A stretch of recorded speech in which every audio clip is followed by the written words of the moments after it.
thank you, Dieert, for the introduction, and also thank you all for listening here today, as well as to the presenters for their contribution during this webinar, which is focused on heat pumps. And my name is Nela Renders, and I'm the coordinator of streamSAVE, and I will briefly explain about what streamSAVE is about. It is an Horizon 2020 project that started in September of 2020, and we are with 12 partners working together on streamlining energy savings. And we are located in 10 countries. On the one hand, there are research institutes, energy agencies, and also partners working closer, which are connected closer to the market. We provide capacity support, so practical support to public authorities in the area of Article 3, so target setting, and Article 7, savings obligations of the Energy Efficiency Directive. As you all know, in frame of the EED recast, Article 3 and 7 will be called likely Article 4 and Article 8 in future. And how do we provide support? Well, by focusing on calculation methodologies, bottom-up methods to estimate the savings and also the cost effectiveness of technical energy savings actions. And we focus on those actions which are considered as a priority for the member states, so for the public authorities, and still have a good savings potential. We call them priority actions in the frame of streamSAVE. And we do that so by developing methodologies and also discussing these in open dialogues. And in that sense, by providing this type of support, of course, we all want to move forward in realizing energy savings by 2030, which is in the current context of the energy crisis, of course, very relevant, as you do not pay for an energy that is saved. How do we realize these objectives in practice, so within streamSAVE?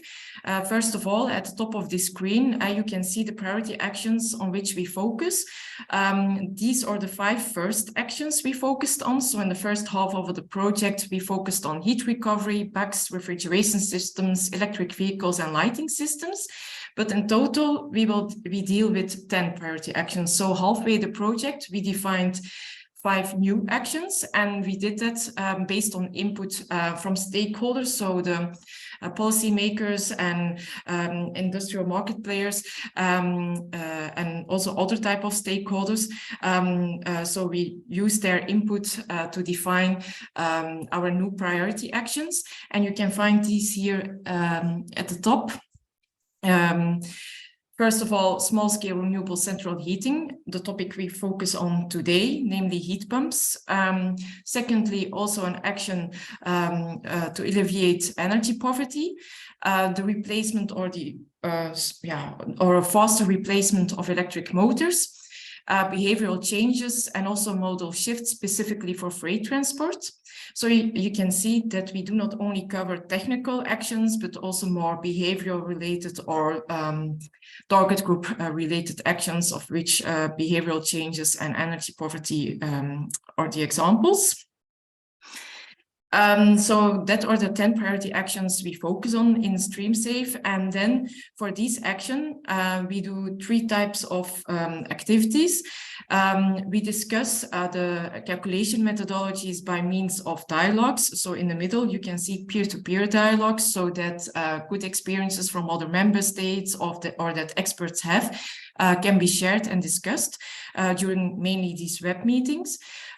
Secondly, we also provide capacity support within the 10 partner countries, so where for specific policies, methodologies are defined or improved based on the streamSAVE outcomes, so that in future the savings estimations can be better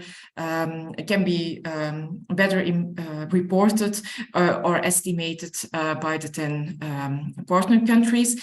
And lastly, and that is the one that is mainly also discussed today, you see there also knowledge facility, and that is where we develop the 10 calculation methodologies next to indicative values for each of the priority actions.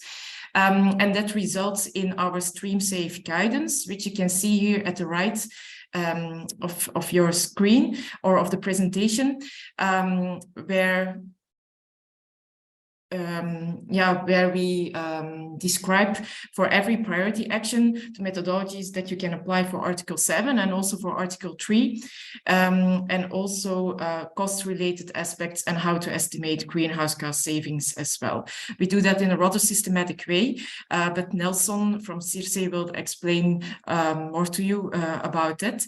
What I just wanted to indicate as well is that you can find this guidance on our website, but if you want to practice the methodology or see or implement these, you can consult these on our streamSAVE platform, and to register for that, so to use it, you can use the link that I indicated on the screen as well.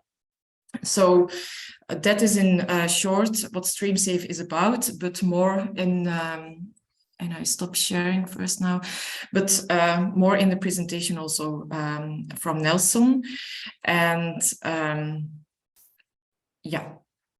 I hope that you will enjoy the webinar and will learn more about our outcomes as well. Okay, thanks a lot, Nele, for this clear overview of the project and its goals, and for keeping within time. Great. So indeed, to our next speakers now, it's my pleasure to welcome Lorcan Lyons and Jonathan Volt from the European Commission's Joint Research Centre, JRC, where both gentlemen are project officer dealing amongst, I guess, many other things with the socio-economic analysis of heating and cooling, including digitalization, waste heat, and of course, heat pumps. And that's why they are here for speaking for us today. They will share with us the key findings from a recent study on the heat pump market in the EU, and they will also give us a sneak preview on an ongoing study on the energy and cost savings of heat pumps in different buildings and climate regions. So, Lorcan, it's my pleasure to have you in the speaker lineup, and I'll share your presentation. Just give me a moment. Thanks, Dieters. Good afternoon, everyone. There it is. Thanks. So good afternoon. I've been a participant in lots of webinars on this Leonardo Energy platform, so it's nice to be on the speaker side this time to present some of our work on heat pumps and to learn more about the streamSAVE project. So the JRC, in case you don't know, it's the European Commission's Science and Knowledge Service. We're I think about 2,000 people in various sites around Europe. And Jonathan and I are in Petten, which is in North Holland, and working as Dieter said, project officers in a heating and cooling team. So today we're going to talk about two different studies, one recently published and one ongoing. I'm going to start by presenting some findings from the Clean Energy Technology Observatory report on heat pumps, which has just been published. It's a kind of compendium of existing work by ourselves and others on the status quo and trends in all aspects related to heat pumps. And then Jonathan will discuss a larger, more in-depth, more forward-looking study on heat pumps that looks at the impacts of rapid deployment and includes technical analysis, modeling, and socioeconomic analysis. And between these two reports, I think they provide a good illustration of the ways in which JRC works. Sometimes, as in this case, as I'll discuss now, the work kind of flows naturally from existing policy, and we support policy DGs in a more direct way. And then other times we're more in the knowledge production mode, more anticipatory or with a foresight perspective, carrying out analysis that can influence policy in years to come. So here on this slide, you can see the report, the cover there. It's fairly easy to find on Google or with the hashtag #SETO2022. And a bit of context for it. So to achieve the EU's climate and energy targets, various pieces of legislation, policy documents. We're going to hear today a lot about the Energy Efficiency Directive. Perhaps a lesser known one is the governance regulation, and that sets out common rules for planning, reporting, and monitoring. And under that, member states have, for example, to do their national energy and climate plans. And on the Commission side, it also obliges the Commission to monitor the progress of the EU as a whole, in particular as part of an annual State of the Energy Union report. And since 2020, that has been accompanied by a competitiveness progress report, kind of recognizing that the transition has to be economic and recognizing the importance of the clean energy technology sector itself in the EU. So in support of that, this year, the JRC, together with DG Energy and DG Research and Innovation, set up the Clean Energy Technology Observatory. And it's in the context of that this heat pumps report was published, along with 27 other reports. It's a lot of reports to take in at one time on all energy technologies and also some cross-cutting issues. So some of the other ones are also worth checking out. The summary report and another one that Jonathan worked on industrial and district heat and cold management. You can go on to the next slide now. Thanks, Peter. So this is the contents of the report, and in this presentation, I'll discuss just a few of the items in bold there. Just to mention on conclusions, is mainly a summary of the key messages of the report. I tried as much as possible to leave the policy implications more on the DG Energy side. But one policy recommendation I would mention is on the importance of data, and that energy statistics continue to be resourced at national level and at Eurostat level. And of course, also through Horizon 2020 projects like this one that help with building up methodologies for the data that these kind of tracking exercises use. So the better quality, complete and timely the data can be, the better. So if you go on to the next slide, we start with just technology description. Heat pump, as the name suggests, basically a device that moves heat from one place to another, and that crucially can raise the temperature of that heat in doing so. Heat pumps in that way are much more energy efficient than their main rival, I suppose, the boiler. They enable the greater use of renewable energy sources, ambient energy, which is the energy outside in the air and the ground, and even waste heat. And with the right setup and smart controls, they can also increase the flexibility of the entire energy system, which, as Nelly said, it's not only because digitalization is cool, but that's also a way to improve the comfort of people in their homes, help avoid blackouts, help reduce energy bills, and so on.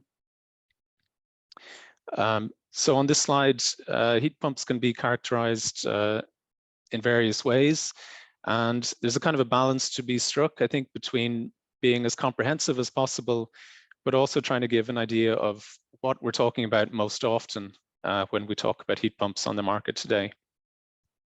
So the source, as I said, can be the outside air, ground, or a water body. Could also be waste heat from a cooling system, but air source are the most common.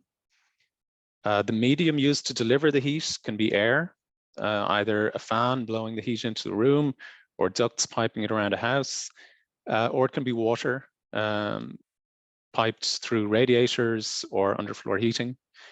And it depends to a great deal on the building, obviously, but also the country, its climate, its building stock. Most often we're talking about air-water heat pumps, but there's also, of course, a lot of air-air heat pumps as well, again, depending often on the country and whether there's a cooling need as well. The technology used to move or to move, just a non-technical term, but to move the heat and raise its temperature, it's nearly always electric compression and the refrigeration cycle. Electric heat pumps represent more than 95% of sales in Europe. There are gas heat pumps commercially available with low sales numbers currently. And there are some other technologies still at research stage, such as thermoacoustic. But generally, we're talking about electric heat pumps. The main, I suppose, purpose of heat pumps, as the name suggests, is heat. But as perhaps the name doesn't suggest, they're now can also be used for cooling. Most are now reversible. And generally, when they're used for heat, they're also used to provide hot water. And there are some dedicated hot water heat pumps available as well. Heat pumps can be small at the level of an individual house or apartment, or they can be much larger to service an entire apartment building, an office building, or for use in a district heating and cooling network, or for an industrial process. And I think Thomas's presentation later will cover industrial heat pumps in more detail. This presentation will focus mainly on buildings, as that was the scope of this report. And just a final way of thinking about heat pumps or categorizing them. Vast majority of heat pumps are standalone systems, but there can also be hybrids with a gas boiler or solar thermal as a supplementary heater. And we're seeing that approach in the Netherlands and Italy in particular this year. Heat pumps can also be integrated with storage, such as the water tank or the thermal mass of the building itself, or with microgeneration, such as solar PV, to provide that grid flexibility that I mentioned earlier.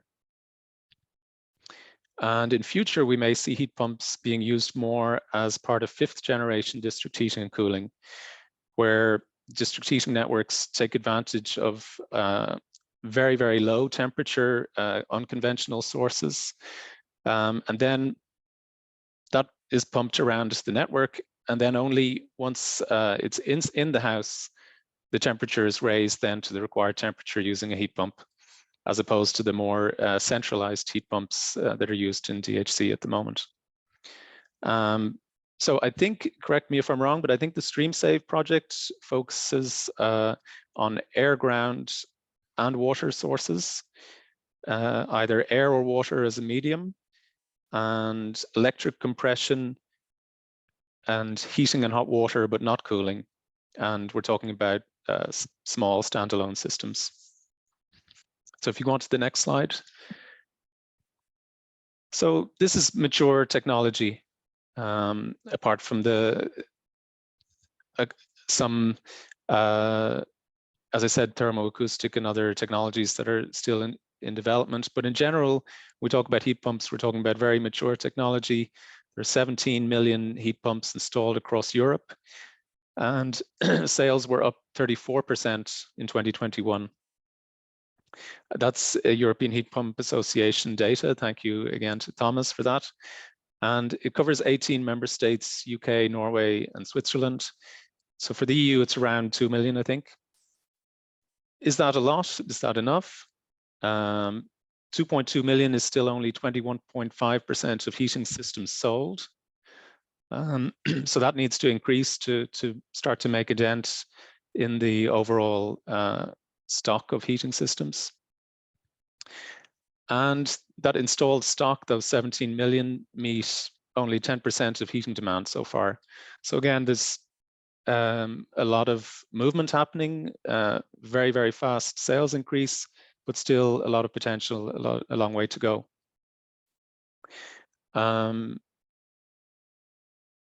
Yeah, some of that in 2021 might have been a rebound a little bit from 2020.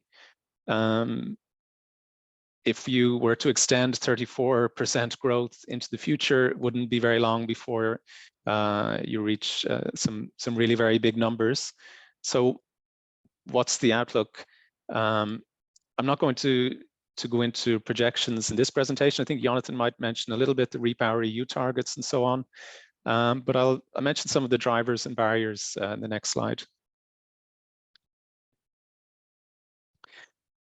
So most of these are well known, self-explanatory. There's a host of policies now at EU and national level to enable the switch, and prices of gas high enough to really drive it. I think times in the past we've had one maybe, but not the other, policy or prices. Now both are really in play. Energy savings obviously being a focus of today's webinar. Another driver has been technology improvements, just over steadily incremental improvements over the course of years have made this heat pumps more available to more and more potential customers, to more suitable for more and more households. And demand for comfort slowly evolves too, as more people hear about maybe a neighbor that has a heat pump, or experiences underfloor heating, or sweats through a heat wave and thinks, oh, it might be nice to have a heating system that can do cooling as well. On the other hand, upfront cost is still the major barrier. And that's both households maybe not having the savings on hand, the cash in hand to pay for it. Also, maybe because we haven't developed good enough finance systems to overcome that, as we have for the purchase of a car, for example. Or because maybe we haven't made the subsequent savings through operating costs tangible, or raised awareness enough of them. And that's, I guess, maybe part of also part of what the streamSAVE project targets. On installation of a heat pump can take more than twice as long as a boiler, especially when replacing an existing boiler. Ground or water source heat pumps obviously take longer to install because you have the elements of drilling or digging. So this is about the cost implication of that extra labor and the time involved, since heating systems are often replaced in an emergency when one breaks down. And it refers to the availability of installers. And these factors are all obviously linked. Some issues are much broader than heat pumps, though, such as supply chain issues. For example, semiconductors. It's a general worldwide shortage. Although you could perhaps prioritize heat pumps in some way in your policy response to that. Likewise, for macroeconomics and finance, as I mentioned, the risk of an economic downturn or rising interest rates. It's a much broader issue, but it can affect the ability of households to purchase or manufacturers to expand their production. And the last three, I have them in the barriers column, but with a question mark. With the leaky building stock that we have in many European countries, the heat pump has to work much harder and so is less efficient. But on the one hand, hopefully things are starting to move now in terms of renovation. And on the other, the efficiency of improvements, the efficiency of heat pumps has improved to the point where they can cover a larger share of the building stock than before. So much less of an issue than in the past. On F-gases, the F-gas regulation is driving a switch to natural refrigerants. So on top of all the change that's happening, that's another change for manufacturers and installers to deal with, in the short run at least. On the other hand, in the long run, that should improve the attractiveness of heat pumps from an emissions standpoint and reduce reliance on largely imported F-gases. And finally, grid investment. Well, heat pumps, of course, result in additional electricity demand and raise an issue in particular with peak demand and in particular peak winter demand. But that has to be seen in the context of a much bigger need for grid investment generally as a result of electrification, and also should be seen in tandem with the potential benefit of heat pumps if those systems incorporate smart controls and the kind of flexibility storage options that I mentioned. So if I go on to the main research areas, then obviously, unsurprisingly, try to address those barriers and accentuate those drivers, reducing the upfront cost, the installation time, further improving the efficiency and the operating temperature range, so to capture more and more of the market, and yeah, in terms of price point as well. Then as you simplify, standardize, reduce the installation time, in future that could also, allow new business models to emerge. It makes new business models more feasible. to roll out kind of the likes of heat as a service more at scale, that kind of thing. Research also aims at optimization. So for providing more than one service, heating and cooling, trying to optimize for both. Also integration and related to that, interoperability to maximize self-consumption and shift demand off peak. Again, as I've been discussing. In large heat pumps, the main research topic is to increase the temperature, so to be useful to more and more industrial processes. And then, as I said, there are those kind of alternative technologies that are still more in the research or prototype stage. So with all that scope for innovation, you'd imagine that there's huge amounts of public research funding going into this, not necessarily, or not quite, at least based on reported data. You can see there, though, that the trend has been increasing gradually, with the likes of Austria and Belgium reporting research funding on this going back to 2010, and Germany in particular in 2019, and the Netherlands in 2020, making significant investments. These amounts, though, are probably still small compared to some other energy technologies. But the EU does spend a significant amount on public research into heat pumps relative to some other countries around the world. So this, again, this comes back to my point on data and the need for more timely and complete data. In terms of EU companies, the EU is a recognized market leader in heat pumps, especially in larger heat pumps and hydronic heat pumps. There's about 170 factories in 18 countries, in particular, well, with Germany and Italy in the lead, but well spread around Europe. Heat pump manufacturers commonly, not always, also manufacture other heating equipment, including boilers, though there are some dedicated manufacturers as well. Main competitors are from Japan, Korea, China, and the United States, but they often have subsidiaries based in the EU. And investments are happening in response to the increase in demand. As we were writing the report, the number kept going up. I think it's up and probably over 4 billion by now in the pipeline to 2025. So the next slide, despite that, the picture on trade shows just how welcome, I suppose, those investments are and the need to ramp them up. I see Thomas in the chat that the number is even more impressive now, up to more than 5 billion. Nevertheless, in 2020, the EU trade balance turned from a surplus to a deficit for the first time. By 2021, the deficit had grown to 390 million euros from a surplus of 202 million 5 years previously. It's the difference, I guess, between those two lines.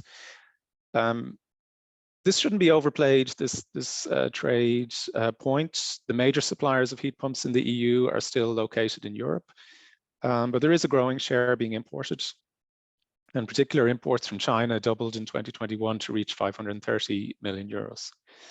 So there's, I guess, a concern that maybe the market could be entered from the more air conditioning side, manufacturers already producing equipment of that kind at low cost could turn their attention to heat pumps, even as I guess the EU heat pump manufacturers, many of which produce other heating systems such as boilers, they're also switching to heat pumps more and more. I'll just present some numbers now next on costs and energy consumption. This is really streamSAVE will go into more detail, and SETO contains just limited data on costs. Also worth mentioning, a recent report by IRENA focusing specifically on heat pump costs, so there's a lot more in there as well. But we just make some general points. Grant source obviously has a higher upfront cost, though they're often more efficient. Operating cost, though, dominates the life cycle cost of any heating technology. And that depends on prices, in this case, electricity, energy performance of the building, the area to be heated, and the efficiency of the heat pump itself. So you end up, I guess, with more than a price. You end up with a kind of table or figure like this, with a range of prices depending on the electricity price, whether the building is refurbished or not, and the efficiency of the heat pump. So just, yeah, things to bear in mind. Looking forward then on the next slide, operating costs have been falling over time and are expected to continue to do so as the market scales and technologies continue to develop. We mentioned in the report one scenario from ECF that shows the total cost of ownership converging towards condensing gas boilers by 2028 and continuing to decrease thereafter. I think we analysts, I guess, rightly exclude renovation costs from those kind of calculations as being outside the scope. But if we did include them, I think we'd need to consider all the multiple benefits too. In particular, found one interesting study this year looking at the effect on property values of a heat pump. It's from the United States, but I'm sure similar work could be done here. So taking into account that if there was even a very small effect on property value or the ease with which a property could be resold or could retain its value, that could well outweigh all the other cost considerations in the long run. And finally, just on energy costs, on energy intensity, sorry. On the next slide. Yeah, just, we again don't go into a huge amount of detail, but just a few key numbers.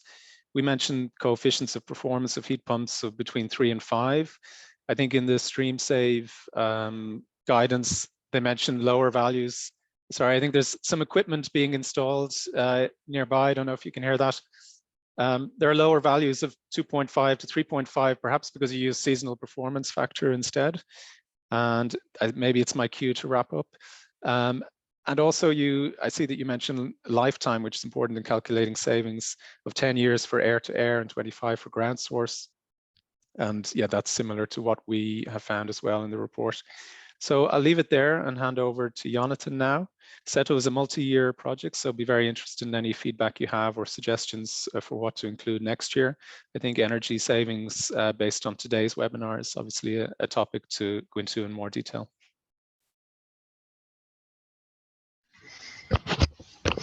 All right, thank you, Loken. That was very interesting. The time is flying, so I will try to be rather quick. But yeah, I'm basically squeezed myself in here to do some promotion of our ongoing study on heat pumps that will be published in the beginning of next year. And in this one, we take a much broader approach to heat pumps. We're doing this study in the context of REPowerEU and Fit for 55, where the projection is that at least 30 million hydronic heat pumps will be deployed by 2030. And this will, of course, have effects on a number of different aspects. And this is what we're trying to discuss and analyze within this study. How can we facilitate this, and what will it mean for households, for the power grid?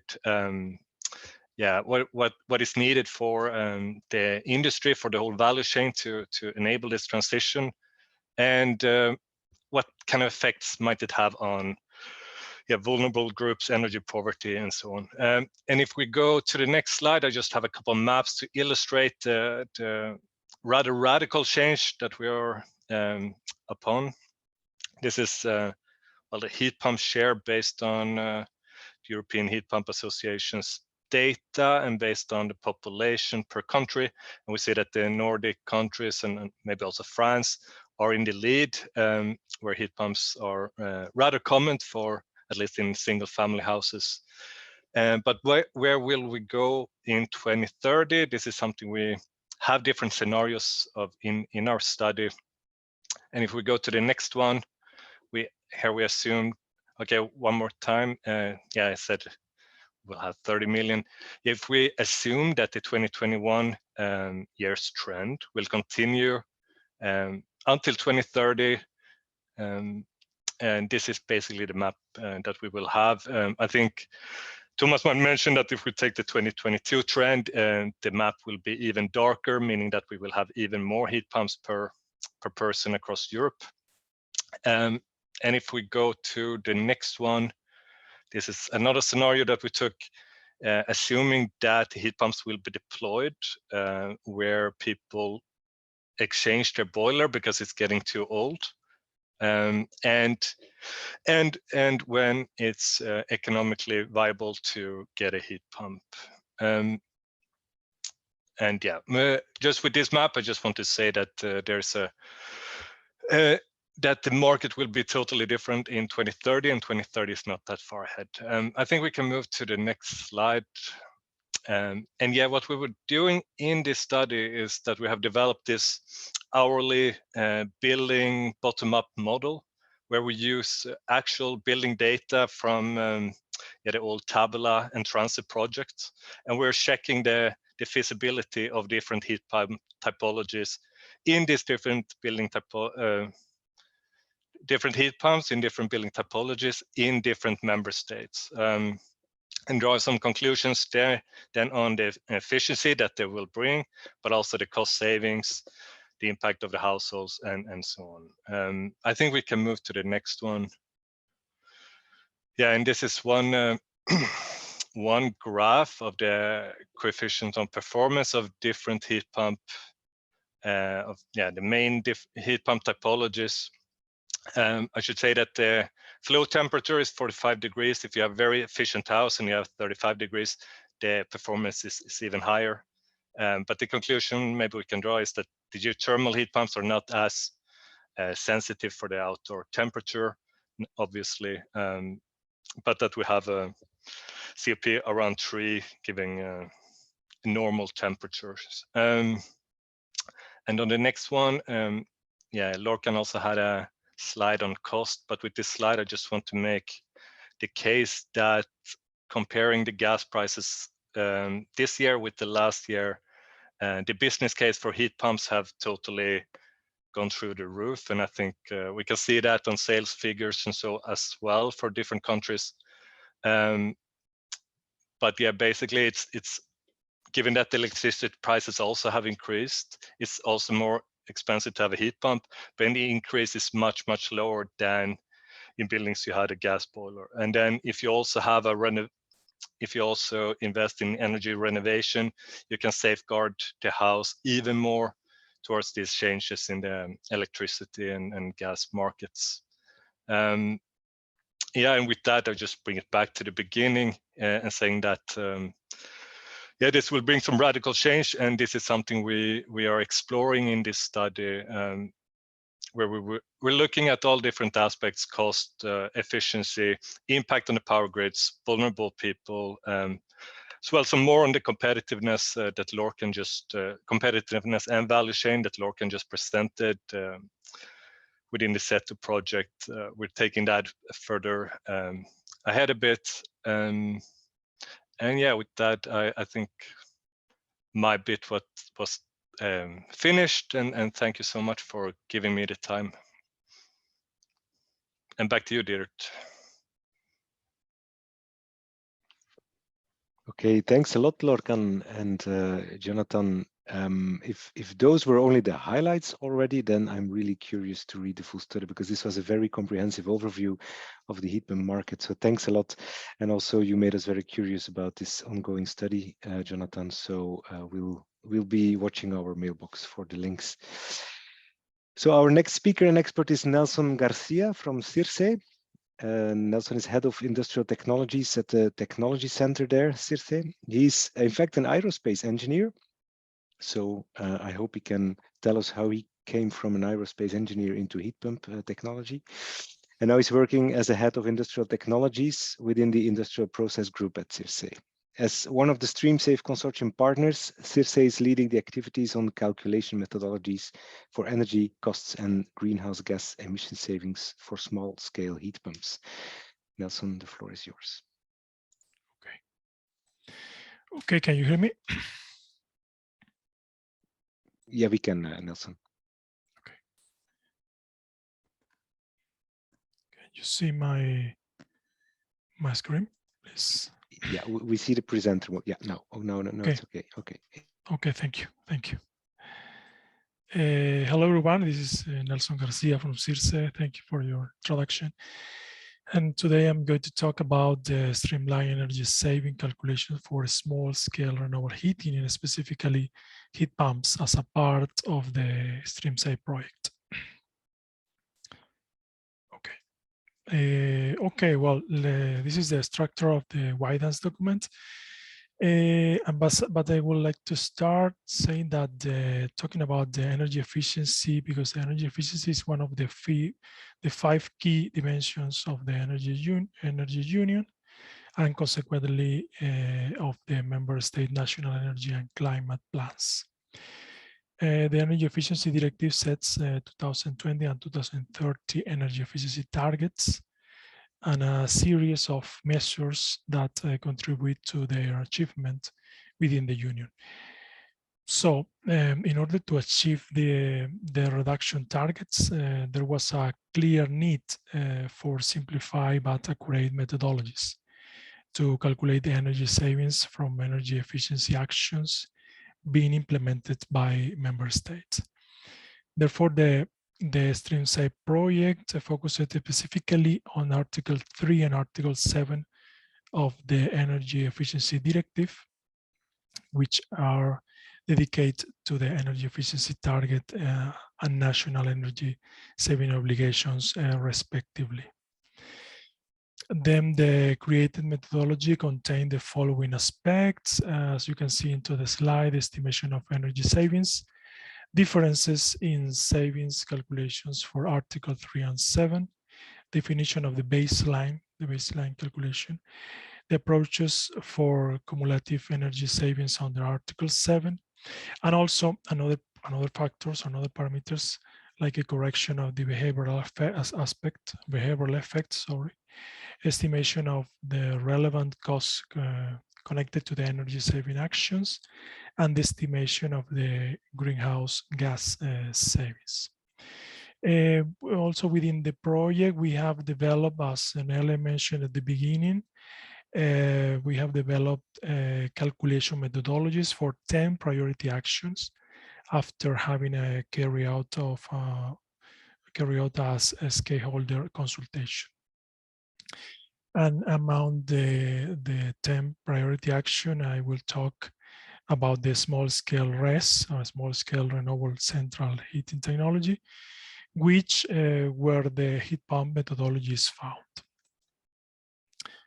Okay, this is the methodology contains per priority action for each calculation methodology, the calculation of the total final energy savings, the calculation of the impact on energy consumption, the overview of costs related to the action, and the calculation of greenhouse gas savings. Okay, we are going to talk about heat pumps for heating and domestic hot water methodology as a part of one of our priority actions. Well, the priority action where heat pumps are located is called the small-scale renewable heating technology. And first of all, a short definition about this. Small-scale renewable heating technology are systems that supply central heating without polluting emissions using renewable energy. In this case, to convert heat demand, to cover, heat demand and building and provide domestic hot water. And the scope of this is to estimate the annual energy and emission savings that can be achieved with the installation of a small-scale renewable energy system in buildings, in this case, heat pumps, of course, heat pumps and biomass boilers for the heating domestic hot water. But today we are focused on the heat pumps, our priority action, including also biomass boilers, but not for our discussion today. Also differentiating the methodologies in residential and in non-residential. Well, this is the calculation methodology of final energy saving, Article 7. This methodology can be applied only for heating and domestic hot water produced by electrically operated heat pumps. Saving results of this resulting from the use of reversible heat pumps.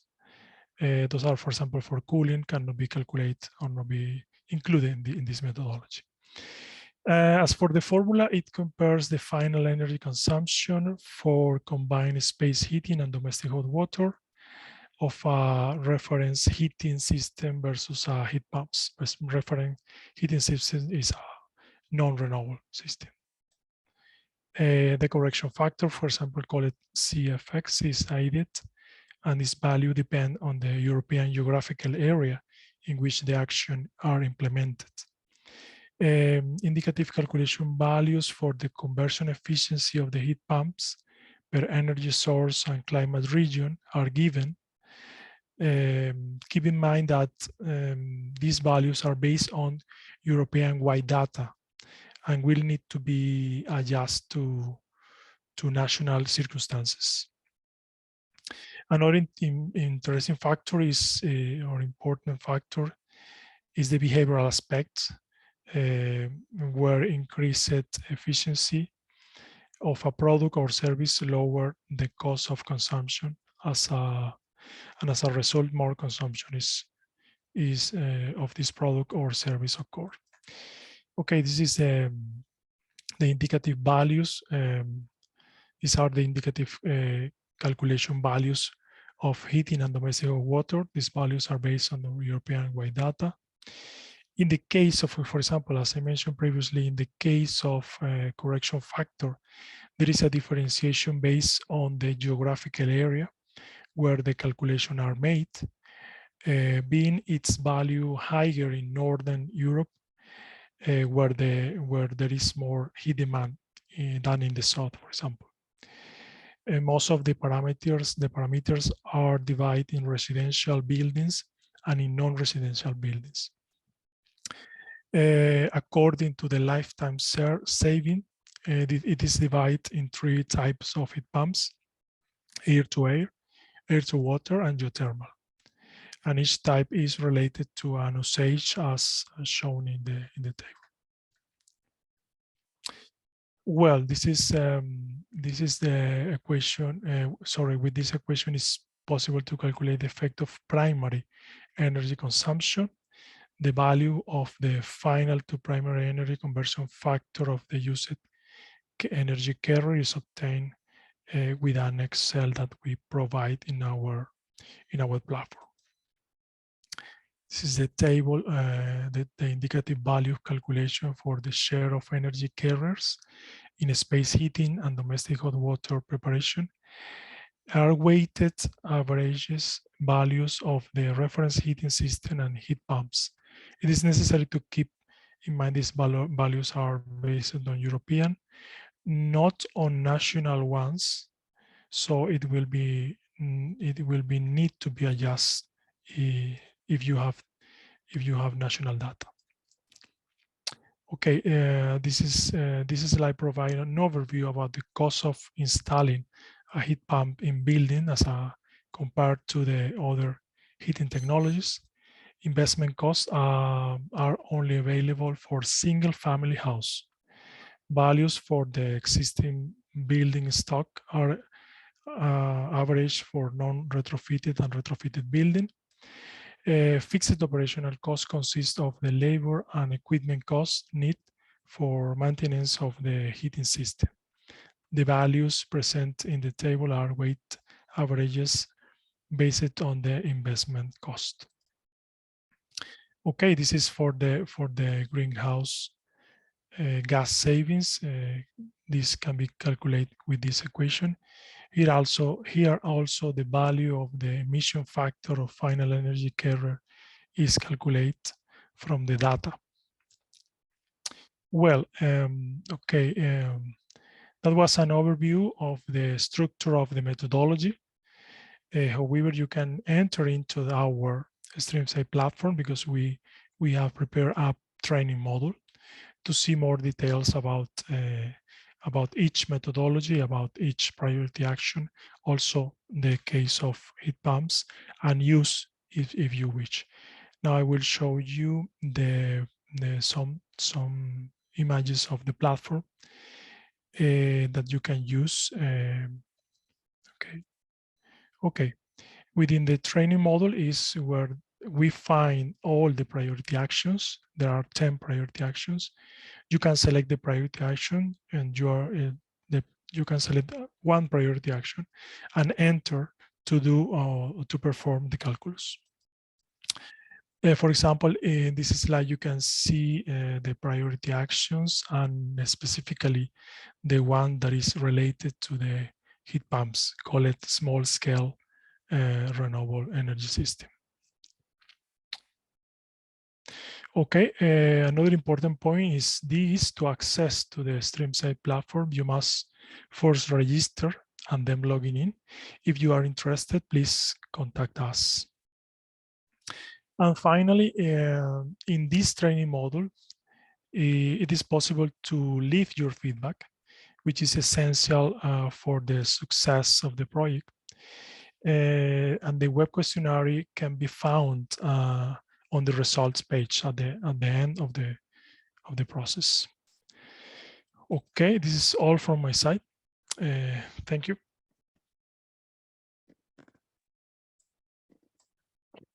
Great, thank you, Nelson, for this great introduction to the methodology indeed. And as you said, we invite feedback from stakeholders on the methodology, not only via the link that you provided, but also now, I guess, during this webinar. So I see that a lot of people are already putting in their questions in the Q&A. So keep doing that, please, so that we can have a great discussion afterwards. We have one final presentation before we go into this Q&A, and it's my pleasure now to introduce you to Thomas Nowak. Well, maybe I'm doubting if he even needs an introduction when talking about heat pumps, because most of you will know Thomas as the representation of the heat pump industry in Brussels, as he's the Secretary General of the European Heat Pump Association. Many of you will have had the pleasure already to attend one of his many interventions during networking and stakeholder events in the field of heating and cooling. So, Thomas, very curious to hear your presentation now. The floor is yours. Thank you very much for that very kind introduction. This is my second slide, so let me remind everybody that we, as the European Heat Pump Association, represent the full sector. So we would rather explain ourselves as a sector organization instead of an industry association. We also have members from research, from testing, certification, consultancies, utilities, etc. We're not representing heat pumps and white goods, even though they are, because of the specifications and being the most energy efficient way of providing heating, cooling, and now also battery management. They're finding quite a lot of attention. So today I want to focus on the heat pumps in the big buildings, but let me also show what we are otherwise doing, because this is the graph you have seen a few times until 2021, and I have taken the freedom to look at what may happen afterwards. It was mentioned by Lorcan that in 2021 we saw an outstanding growth of 34%, but my evaluation of the existing data that we have for 2022 leads to the conclusion that we will probably have a similarly outstanding growth, close to 30%, and that is despite the fact that everybody in this industry is really having a difficult time sourcing enough components. So it seems to be that there's a lot of creativity. And then we see also the rest of what needs to happen. If we want to roll out REPowerEU, we have to go to something like 4.4, maybe even 5 million heat pumps in 2025, which is a near doubling of today's market, of the 2021 market, or more than a doubling of 2021 market. And you also know that if markets are doubling, at least if the installed stock is doubling, then you have economies of scale of around 20%. So we expect from this standardization, simplification, better processes, lower cost. Now to the topic of today, industrial heat pumps. There's two ways industrial heat pumps fit into an industrial production process. Either you take the waste heat from the end of the process and bring it back. So we're basically closing energy cycles. And I like that a lot because we're talking about material economy, but now we can also talk about the closed energy economy. Or you take a fresh renewable energy source and you bring that energy into the cycle. And that, of course, works the same way as it works in buildings. And ideally, most efficiently, the industrial heat pumps work whenever you need heating and cooling at the same time, because industrial heat pumps, as any other heat pumps, do provide heating and cooling at the same time. You always cool down one part and you heat up another. I think Lorcan has also explained that very nicely. Is that recognized? Is that important? Absolutely. And I like to reference to a report by the IEA, net zero by 2050. It's already a year old, but nonetheless, it hasn't lost any of its value because it's one of the first reports that is dedicatedly addressing the need for industrial heat pumps. And it talks about the need for 500 megawatts per month until 2050. I had to sit down when I read that because it's an outstanding number. And with my knowledge of the industry, I cannot see that we have, or that we are even close to this capacity on a monthly basis in Europe, and not in the world. And this is, of course, world level data. What does that mean? In these 30 years, we would install around 180 gigawatts of capacity if we would follow that need. It also, then it's worthwhile to look at where can these industrial heat pumps be deployed. And that's another study, I think probably one of the best studies on the topic when it comes to factual data on temperature levels and energy demands and capacities that are needed, is from De Boer and colleagues, TNO, the Austrian Institute of Technology, and others have contributed to that. And this study comes to the conclusion that from the 1,952 terawatt hours that the EU industry is using, around 37% are below 200 degrees centigrade. And from the industry perspective, from our members that are working in this big heat pump field, they say up to 200 degrees centigrade is within reach. You will see in a minute that we do not have a lot of examples, but conceptually speaking, and from the understanding of the thermodynamics, we can deliver that in a very short time. And there's a number of projects also running. If we wanted to cover this demand, we would already install 300 megawatts per month until 2050 only in Europe. Of course, I'm not now looking at energy savings measures. There may be that the total need is actually lower than we see here. But nonetheless, it shows that a lot of the industrial heat pump demand could already be generated in Europe. And that could also be a conclusion that the world level estimation is actually too small. This has been recognized also, let me say for the second time, but there are for sure other studies that I don't have on my radar, but for the second time, very, very publicly and prominently by REPowerEU. A dedicated first is showing a heat pump on an official slide. So you see a heat pump here in the banner that was used on Twitter. And this REPowerEU is building the future on photovoltaics, wind heat pumps, and storage. And it also has a few precautions on what industrial heat pumps should do and what member states should really increase the alternatives to fossil fuel-based energy use in industry and actually end fossil fuel use for processes up to 200 degrees centigrade by 2027. And that is likewise very, very ambitious, but we see a lot of players entering the markets. And then there's other pieces of legislation, the Energy Efficiency Directive, which then says, okay, remove barriers to waste heat utilization in data centers. Very good point, because data centers are limitless sources of energy, at least looking at the demand that we have for data services. And also cities and regions should set up heating and cooling plants. Very important, and heat pumps are recognized. So now, just give you a bit of an illustration. What do these heat pumps do? You see myself here with a nice hat, not with safety shoes, you could point out immediately, but it's always interesting to see how these big machines look like. And here I am visiting a heat pump that we'll see later that does 140 degrees centigrade. And it's very much in line with this temperature range of 80 to 200 degrees centigrade that we think is feasible. And you can find capacities from 100 kilowatts to 50 megawatts about, and you can, of course, cascade everything. So multiple.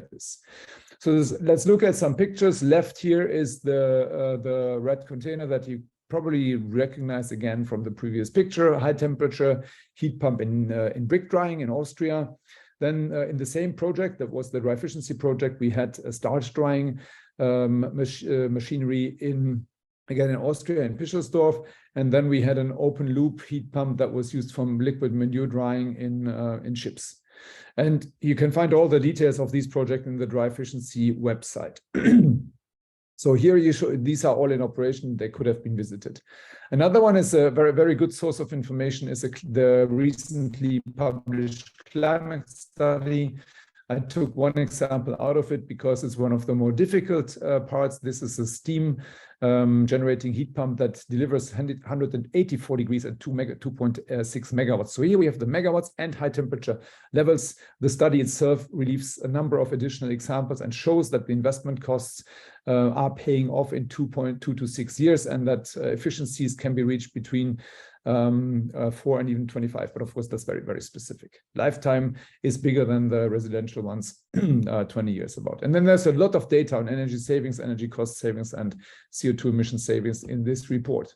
Another project, Spirit, looks at demonstration projects in paper, food, and beverage. Paper, food, and beverage are, paper is a bit harder, but food and beverage is basically every process in the food and beverage industry can be supported or entirely fed by heat pumps as we know them as of today. And here the target is to go to 160 degrees. We see a number of projects that want to deliver solutions in this temperature range. My favorite one, because I really like whiskey, Wien Stills, it starts with the concept to say you bring everything into the distillation process at about 10 degrees, then you do some heating and cooling magic, put something in stills, distill it 2 or 3 times depending on your preference, and in the end you put it again in a cooling storage, and you're at 10 degrees. So can you close that energy cycle? And we see on the right side that indeed you can, if you capture the waste properly, and if you drive it with renewable energy, both ambient and from electricity. In this specific project, there's also hydrogen CHP, but that is planned into it as option if the grid in location doesn't hold. If you have ever visited a distillery, you know that often they are quite at remote locations, so maybe they don't have 3-phase power at high capacities. So there is a support here. Then food, I mentioned that. This is innocent drinks in the Netherlands, 2.5 megawatt for pasteurization, 90 degrees, 5.5 megawatts hot water at melting for 95 degrees. These are standard solutions. If you have any of such a process and you haven't thought about a heat pump, you need to focus a little bit more on energy savings because a lot is possible. Sweets are always great. So here we see Mars, again in the Netherlands, actually naturally occurring refrigerant in this one also, and 1.5 megawatt up to 63 degrees for melting of chocolate and processed water heating. There's a lot of cleaning, of course, and whenever you need cooling, you get the heat for free anyways. Dairy plants, prototypes for heat pump applications, complicated graph, but it's actually quite understood by now. You can close this energy cycle. You bring in the milk at around 4 degrees, you heat it up, you pasteurize it, you do some yogurt, you feed some yogurt bacteria. In the end, you want everything back at 10 degrees. So again, close the energy cycle, take the waste heat. In this case, in Bergen, Norway, they even connect the district heating to it to make use of the remaining waste heat that they couldn't use inside the process. Very good project, absolutely up for application. In this, this is a big heat pump. You can see myself again. I really like to visit these manufacturing plants, 8 megawatts.